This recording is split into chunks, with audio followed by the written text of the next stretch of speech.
Hello, everyone, and welcome to another virtual visit here in the Dearborn Public Schools. I'm David Mustonen, Director of Communications for the Dearborn Public Schools. It is Tuesday, March 31st, the last day of March. We're just about ready to start the month of April.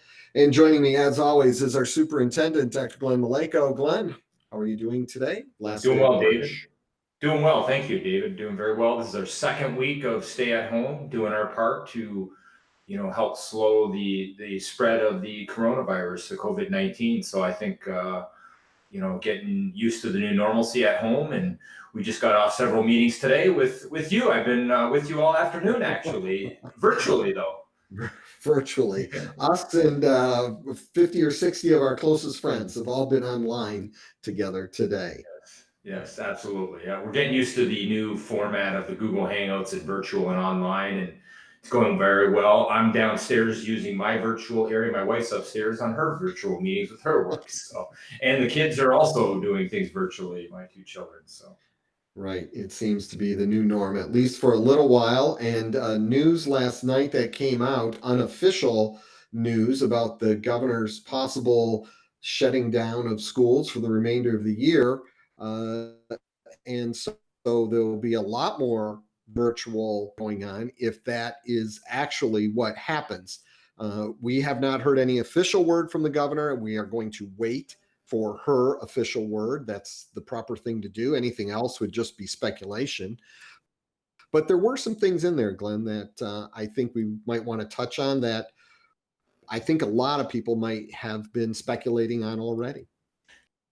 Sure. And a lot of people have been communicating with us, I think, with you, with me, with many of us, and we just didn't have the answers to give them at the time. But hopefully, if in fact this is true, that the governor's order would come out that we would be closed for the rest of the school year, there are some provisions in there, including we would continue with online learning.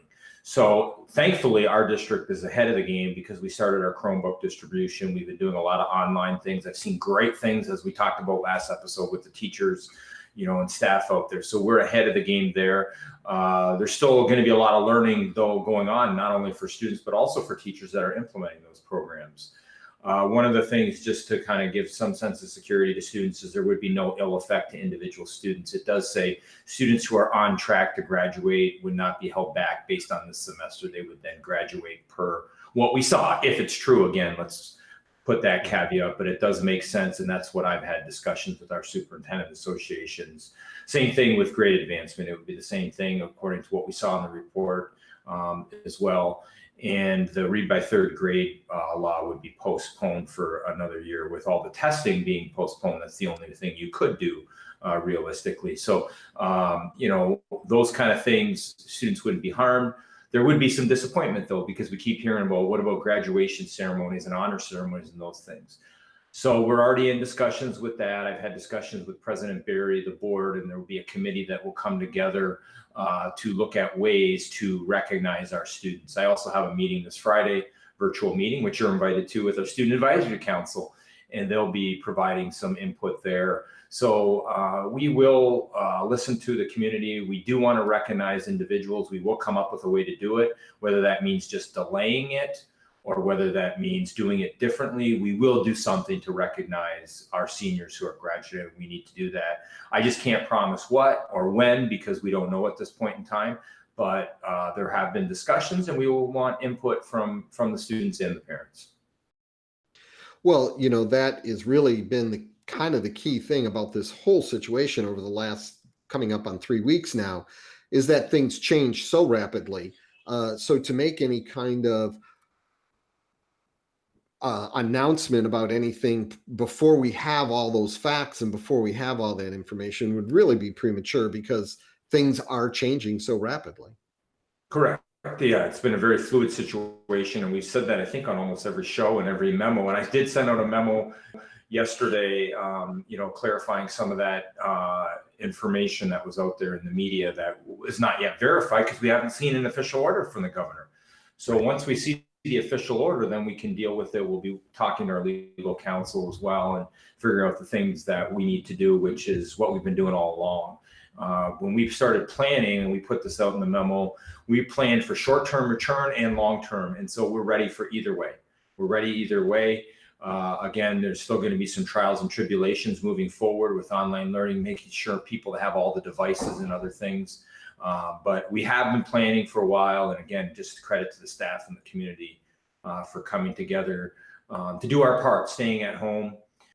And I think that's the most important thing. Stay at home. That's all. That's what we can ask people to do. And we're making sure that our staff is at home, other than the most essential workers for the food, and just to make sure that we have our buildings maintained so they don't deteriorate. Other than that, we're staying home. We're doing it. We're getting ready for the next board meeting from home.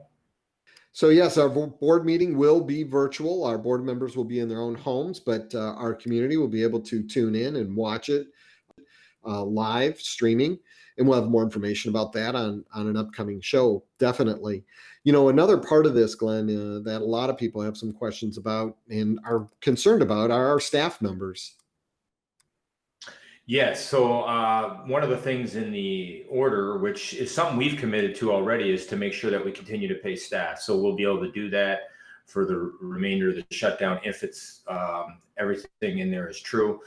We believe that we would be able to do so anyway. What is important about that order, if the governor does make it, and again, we're going on assumption, we're hearing it's coming, is that it would forgive the days, and that's important for our foundation allowance. Will keep us financially stable for the rest of this school year, and that allows us to continue to pay employees. And we've been in constant contact with the union heads on that, and any messages I've put out, you've seen I've put out there, that including HR, that we're committed to paying employees. It's the right thing to do.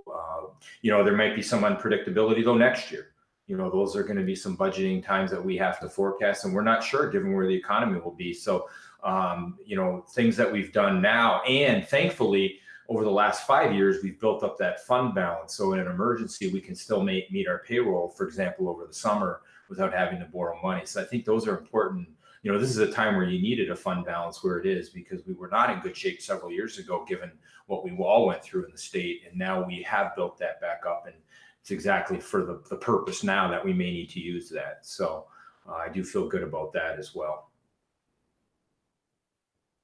Well, absolutely. That's good financial planning, good leadership from our board, and to direct the administration, and we've been able to do that. So thankfully, we've been able to do that for just such an emergency like what we're experiencing now. We still have many weeks ahead of us. We know that we're far from out of the woods, as they say. So we are encouraging everybody to remain in home, follow the governor's order. We still are on a mandatory shelter in place, and we shouldn't be out and about and moving around. And I think that that's important that people remember that we still have a ways to go here in having to deal with this very serious virus that we are dealing with here across our state and across our country. Yeah, absolutely. So we need to do our part, and it is scary times, but we need to maintain calm and do what we can within our control. What we're able to do is stay home. We're able to take care of our families and our loved ones, and we can continue to operate the district, as far as my job goes, virtually and remotely. And again, we'll continue to have meetings. It's been very busy from home. And I know you can relate. I'm working like crazy from home. At the same token, you may see I have my Tiger jersey. Unfortunately, this past Monday would have been opening day. People would have attended that game. I wasn't going to attend this year, but I did attend last year. And I know a lot of people were disappointed, but we know that the Tigers will be back at some point in time. And they were saying on the news, wear the jerseys this week. So I decided to wear in the spirit of Metro Detroit and the Detroit Tigers. And so, again, we will be back. There will be games in the future. We know that for a certainty at some point in time. And just like we'll be back at school at some point, it's going to happen. And that's why we continue to long and short-term plan. And I know there's a lot of uncertainty, but I just want to reassure the parents and the students that we will take care of our students. We will take care of our community, as we always do. And we appreciate their support and working with us to do so. Great. Well, thank you, Glenn, for taking a few moments. And as they say, more to come. And when and if that announcement comes from the governor, whether it be later today on Tuesday, March 31st, or if it comes tomorrow, Wednesday, April 1st, or even further along in the week, we will be sure to update everybody on this program, as well as through our social media outlets and all the other avenues that we are using to communicate. So until next visit, we want to thank everybody for stopping in and taking a few minutes to join us. And we want everyone to always be safe out there.